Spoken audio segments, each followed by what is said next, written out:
You're very welcome back, Nigeria. It is still the TVC Breakfast Show, and I'm about to have a very serious conversation. Now, the dramatic confrontation between the Minister of the Federal Capital Territory, Nyesom Wike, and a military officer during an enforcement exercise in Abuja on Tuesday has sparked mixed reactions across the country. A widely circulating video clip reported by mainstream media shows the minister in a heated argument with soldiers over access to a property in the territory. The clash occurred when Wike and the Federal Capital Territory Administration, FCTA officials, attempted to access a disputed plot allegedly linked to former Chief of Naval Staff, Vice Admiral Awal Zubairu Gambo, retired. In the footage, Wike is seen insisting that the developers lacked valid ownership or building approval, sparking a tense exchange with uniformed men that were guarding the site. When an officer resisted his directive, the visibly angered minister lashed out.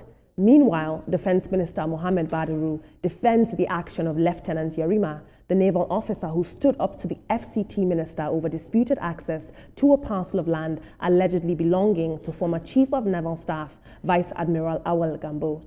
Joining us via Zoom from the USA to react to this development is convener Social Rehabilitation Grace and Support Initiative, Dr. Oludare Marindoti. You're very welcome, sir. Good morning. Thank you, Landy, for having me. Thanks, Dr. everybody. Good to The see studio. you again today. You're looking very sharp. There's nothing else you could have worn for this conversation. Exactly.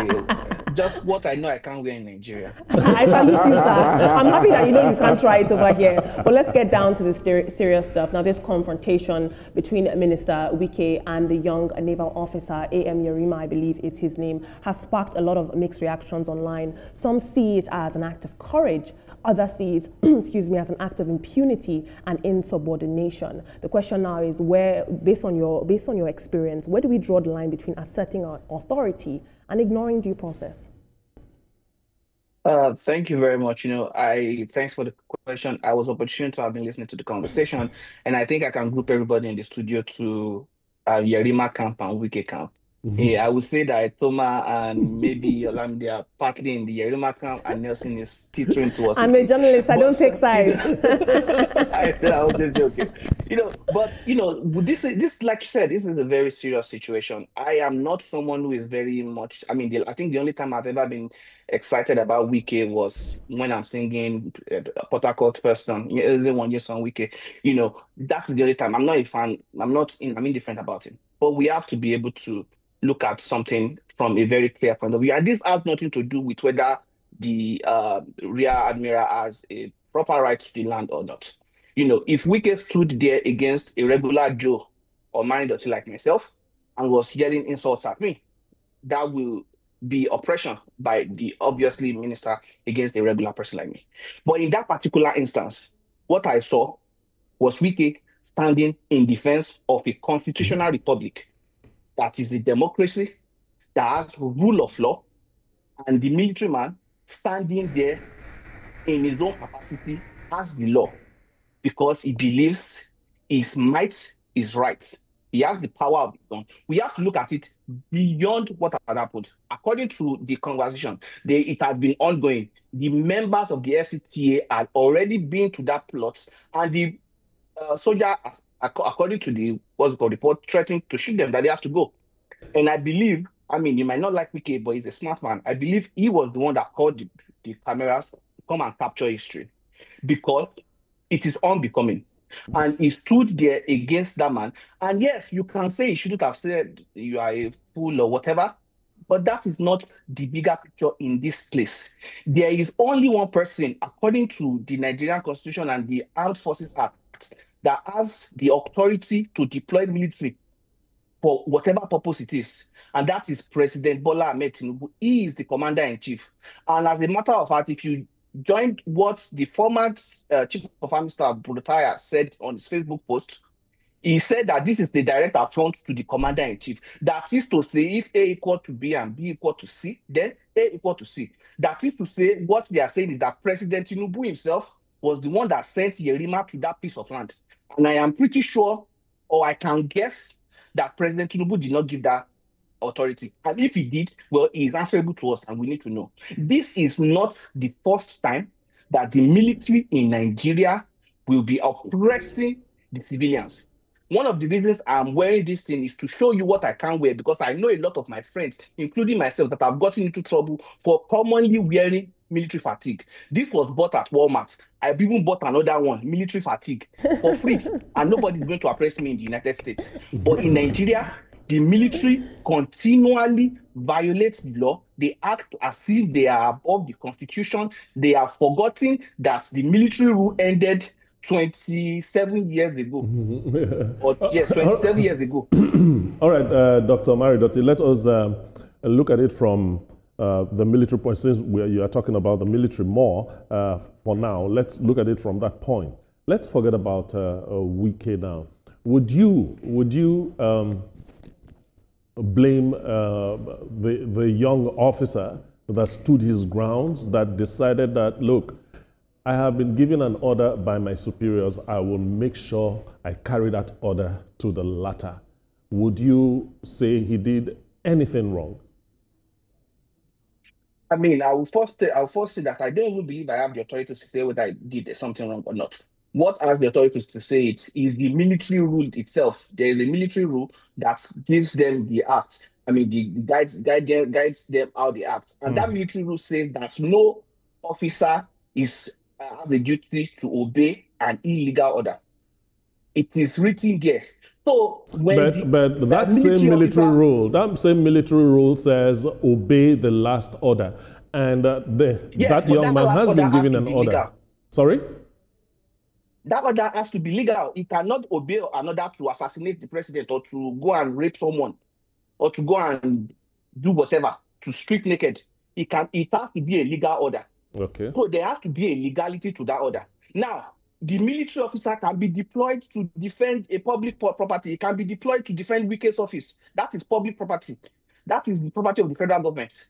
But the only person that stands to be armed in that particular exchange was the retired admiral, who seemed to be gambling his, military authority in that situation by putting a young boy into that scenario. So it is about the legality of the order. So that is why, I am happy that you mentioned it earlier, that the federal government has ordered a probe, because the Minister of Defense said that they are going to defend him. So that means they have to defend the legality of the order. So they have to let us know the chain of command, because the president is the only one that can order the military into anything. And in a country whereby we are having let's hope it doesn't happen. Trump said he's going to come to our country. We have people being killed in the Middle Belt. We have terrorism going on in the Northeast, kidnapping all around.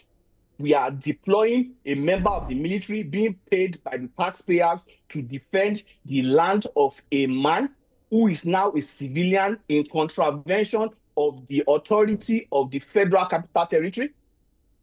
Is that what we want to turn the country into, a land of lawlessness where the military is above the law?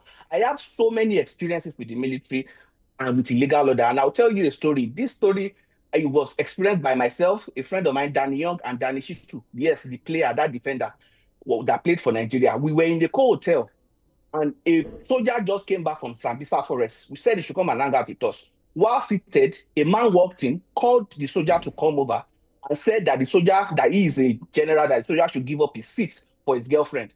And this boy got so irate, threw a lot of tantrum, which we even felt was excessive. But guess what? At the end of the day, that boy was arrested. They caused a lot of traffic on the exits from a hotel that we were even scared. We were trembling. We were almost peeing in our pants. And then that boy got arrested for 6 months. Nobody knew where he was. Even when he was able to sneak to text us, it was like trying to help us, tell us to help him announce what was being done to him. This telling that boy to give up his seat for his girlfriend is an illegal order. He didn't have a right to uphold it. But guess what? He was punished and nobody did anything. Even though the Armed Forces Act and the military rule is against that. The laws are in the book. It is not about the opinion of the Minister of Defense or the opinion of the Chief of Army Staff or the opinion of the retired admiral. It is in the books. They have written it down that everybody has to play by it. So when we talk about this thing, we have to look at it in that particular time, not even in the country where we are having rumors about coup or no coup. Nobody knows what's right. We have to look at it in these very clear terms and understand that the military man is a civilian first. And according to his code of conduct and his rule of engagement, he has to obey all laws, including that of the Nigerian Republic. A military man cannot run a red light and expect not to be stopped. There was even a case in the United States where a military man in uniform coming from his deployment was stopped and peppered straight and even abused by the police. That was very big, a black guy, that was a racial thing. You know, Dr. Marindoti, if I may come in here now, you raise quite a number of issues against the military.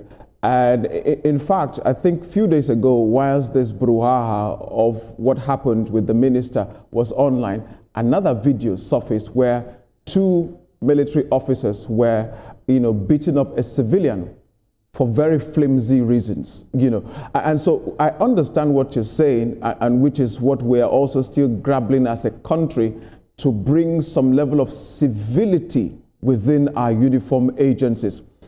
But based on what happened here, can we give, an objective analysis of what transpired between the minister and this officer, and how could it have been handled in a much more better way than what we saw?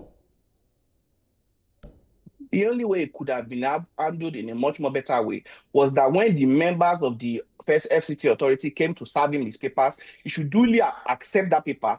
And as a law-abiding citizen, that Admiral Gamble was supposed to have been gone to court to defend his rights or send a plea and try to negotiate. Because we have a judicial system that is supposed to, a land dispute is, unless a fraud has been committed, is completely civil. It is not a criminal case. Even the police should not be involved. You take your lawyer and you go to court. When the moment they refused to act that way, Nyesom Wike, in my own estimation, probably felt he needed to take the extraordinary decision of going there to confront and bringing the camera, because he knows he will get the news and he will get Nigerians talking. So the fact that Nigerians, some who probably have developed some form of retrograde amnesia about the military rule in the 90s, maybe they are seeming so romantic about this guy who is standing there. And you know one thing? That was a complete Kalakuta show. And in that song, one of the first lines that fella said was that, look at the man in the waka, hungry, they run for his face. That guy does not even recognize that he is also a victim of a defective system. Can your boss in TVC tell you to go and be a bodyguard for his son because you are strong? Can your boss tell you to go and cook him ofe and salah or sweep his room? Absolutely not. Nelson, you said you write a lot. Can your boss tell you to go and help him write something without paying you? So how come we allow people to this guy was employed by the Nigerian government, and we are allowing him to be deployed for the private need of a man, a civilian. Even if he was the chief of chief of army staff, he still does not have the right to deploy him on private things. You will know that boy probably washes his car and probably sweeps his room and probably washes his clothes for him. It is wrong. That boy is also a victim of an oppressive system whereby his boss, just like they did to Bayo, the guy that I was talking about in the hotel, was trying to oppress him. The fact that he was there in the first place was oppression. Before we even get to the point of causing fracas. And that is why the president has to take a stand. He is the commander-in-chief of the armed forces. He has to ensure that the military knows that the civilians are the ones in control of the military. This is a constitutional republic. We are not going back to the days of military rule, where the military stands there as law. I remember as a 7-year-old boy, when we were going, the military were supposed to go straight. The military wanted us to turn away from them and make a U-turn and turn back on the road that we were going. My uncle did not know, just drove straight. They cocked their gun. I was 7 years old with my 20-month-old junior sister in the car. They cocked their gun at us. We drove back. They took my uncle into the governor's house in Ondo State. They beat him bloody. I was there with my eyes. I took a picture that day. If I look at that picture, I can see the trauma in my 20-month-old sister's eyes. The picture still exists till today. So they oppress us all the time. Doctor, I think anybody who is listening to you can, make conclusions of what exactly you're trying to say. But again, on the surface of the matter, the whole of social media is praising Yerima as a hero. Yes, because they are Korishne Budele, which translates to useful idiots. They don't know. They are not thinking deep. They don't like Wike, and they think, yes, because I don't like Wike. I mean, you can see someone like Delefaro to me, who also probably lived through the military rule. He took a different stance on his whole social media post. Because these guys are going to do the same thing to you. They are going to, if they can do that to the minister, you can see what he was even telling to a policeman, that you are not supposed to be talking when I'm talking. They are not in the same cadre of what's it called, of authority. So why is he joining issues with him? You know, this is very serious. This is not something to joke about, because this is the military acting unruly. This is part of the reason why America will not sell us arms, because Nigerian military does stuff like this. Now, Dr. Marindoti, a weapon. Dr. Marindoti, I have to say you're giving us a very interesting perspective here. You know, I've read many analyses online, but I've never heard anyone call AM Yerima a victim of, you know, somebody who has power. That's a very, very interesting take, I have to say. But what I want to focus on something that you said in your mind, you know, this is a conspiracy theory. You know, Wike is the one that deployed those mobile phones and the wide coverage. Am I correct that you said that? I believe he was the one that called the cameras. That's very interesting, because we just saw that yesterday Wike actually banned mobile phones at the Abuja Geographic Information System site. He has banned all mobile phones from grade 14 and below. That's just a bit of information. If we're saying he deployed the media coverage, why is he now putting censorship on mobile phones in these very offices that, you know, target these land disputes? But I want to ask you this question. This is not the first time that we've seen Nigerian democracy clash with military leadership. In your opinion, based on our history over the years, you know, how can we, moving forward, how can we blur the lines or make it a bit better, this clash between civilian leadership and military personnel? And what does that mean for civilians? What would that look like? This clash that civilian leadership often has with military people, you know, power past power. What does that look like for civilians? Does it affect us in any way? Thank you very much. You know, about the Wike issue, I mean, I saw some professional cameras there. Those cameras they are very expensive. They don't walk around very easy. But secondly, maybe he didn't like some of the other shots that were released because he could have been able to edit it. Maybe that's why he's trying to ban it, because he didn't like the altercation that he was trying to cover. But when it comes to the interaction between military and civilians, whereby even, I mean, there was a case in Akure where a military man was called to beat up one person because he was sleeping with another man's wife. You know, something like that. It's so ridiculous. It is as simple as, you know, enforcing the law. When this thing happened, I just downloaded the Armed Forces Act and the military rule and everything. I saw that all these things are written there. The military is anybody any military man that beats a civilian should be court-martialed. This is not me saying it. This is what is in the law. No, Dr. Marindoti, I was referring to civilian leadership. You know, ministers, governors, civilian leadership, the clash between military people, because it's only, honestly, if we're being honest, the army and military people that have, you know, the mind to stand up to some of these high-ranking officials. So I meant civilian leadership versus high-ranking military personnel. The clashes between them. Does that affect Nigerian civilians? That is part of the reason why we have been requesting a constitutional restructuring, because, I mean, you mentioned the case of the Governor Sanwo-Olu and the police officer who is not even a military. It is the same dynamics. When we have all the powers, you know, stuck in Abuja, and President Tinubu has told the Afenifere passionately, His Royal Majesty Olufalaye, when they went there in 2004 to beg him to restructure, especially policing, he said that he is focusing on the economy, that he cannot do it. That was what he told them, even though during the campaign he went to meet them. But you know, when we have that power all stuck in Abuja, in the United States, every state governors have their own militia, like they call them the National Guard. They can be deployed by the president, but they are under the primary control of the state. Everybody knows. So we have to simply enforce the rule of law and restructure our country so that the governors don't feel like toothless dogs. So that, and this is even going to, I know there was a rumor of who, and it has been debunked. I don't know what is true. But if you restructure the military and each local government chairman controls the police within his own territory, it will also be another layer of deterrence for military coup, because they will know they would not be able to do that without resistance. And it will bring about internal security and stop all this killing, whereby these bandits and terrorists will enter a place and operate for 2 hours. Nobody is shooting back, zero resistance. So if you restructure and give the the political leaders in the country, the governors, the local government chairman, the ability to control the security architecture within their space, there will even be no room for the military to get out of their barracks. The Nigerian military is not something that is very loved right now, and it can change, but they need to start obeying the laws, and their leaders also need to enforce the laws that are already in the book. They don't even need to make new ones. All right, and the conversation about state policing and so on is ongoing right now.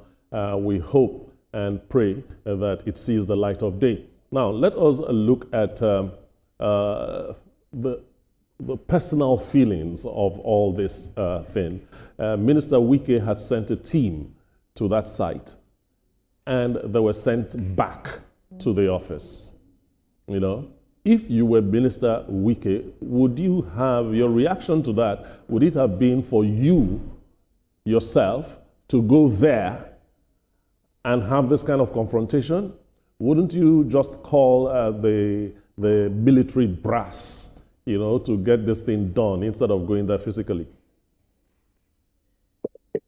I'm sorry to say this in Yoruba, but if that was me, I will sleep there. I'm not going to confront him. I'm not going to fight him. I'm not going to call him a fool, but I will sleep there. We will set up shop. I will picket them. We will surround them. We are going to sleep there until the president comes to call us out. Because I will not back. We get back down. I don't back down. The military guy will either have to go through me and put a bullet in me, or he will back down. I will not back down at all, because I am standing in defense of a constitutional democracy. And we have to understand, many people don't remember what military put us through. That is why they are saying this. We have to all be in support of a constitutional democracy, because if you don't like Wike today, it is because you have a constitutional democracy. That is why you are able to call him all the names you call him. If you don't like Bola Tinubu today, it is because you are in a constitutional democracy that you can call him all the way you call him. To the point whereby the man said he could not check social media again because it gives him high blood pressure. Do you think you can do that during a military regime? You wouldn't even have a phone to check. The riot in Madagascar, they now have military regime. Are they rioting again? Yeah. So we have to think. Yeah, Marindoti, you make absolute, good points this morning, and that's my position, to Nigerians since this matter came up. Sometimes sentiments really drives our passion because it's a Wike involved, and Wike would be a minister of the FCT for a few years and it'd be done. The gamut of work that is happening in Abuja, if you haven't visited Abuja for a long time, by the time you come back, you would not recognize how to go around because a lot of constructions are taking place all over the place. Land was an issue in the FCT for many years. A lot of people allocate lands to themselves and, have fun. Wike came in as the FCT minister now, trying to bring order into that.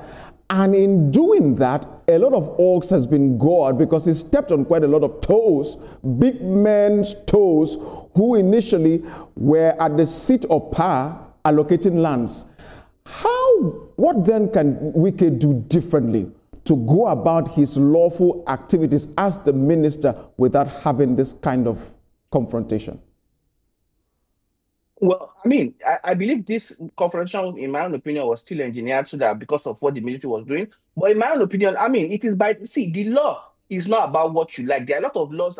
I'm still saying I want this constitutional reform, but the law is what it is. It is not about whether you like it or not. It is what you have to obey. And then if you don't like the law, you change it. Or you vote for another party that will change, that will bring another policy or whatever. So Wike should keep on stepping on toes. If Bola Tinubu has a land that is illegally, but he should step on it. Mark people's nose. It is what the law says you should do. What kind of a country are we going to be if we cannot enforce our laws? Let us just turn into Banana Republic, Kalakuta Republic, a republic of rascals. Let us just turn to that if we are not going to allow the Wike to what's it called. And I am not saying that everything that happens in FCT is done properly or whether there is no undercurrent in it. But that is the constituted authority. If the authority is corrupt, you are still under that corrupt constituted authority and you have to obey it. You have no option. The only option will come in 2027 or the next election cycle. So you have to obey the law. So Wike needs to continue. I mean, he should not be deterred by this. It is, to me, it is a good thing. I think he is a smart guy. I mean, I've always felt he's a smart guy. And I think what he did was intentional and was smart, getting the attention to this thing, to the military abuse, and putting that Rear Admiral Gambo, who has gambled on his own integrity. Dr. Marindoti, honestly, this is probably the most amazing conversation I've had all week. Not only were you passionate, you really enlightened us. Thank you so much for your input, and thank you for your service. I see you're active in active GC with this uniform. Thank you so much, Doctor. Have a great day. Thank you, Dr. Marindoti. Great day, man. I appreciate it. Thank you. Bye.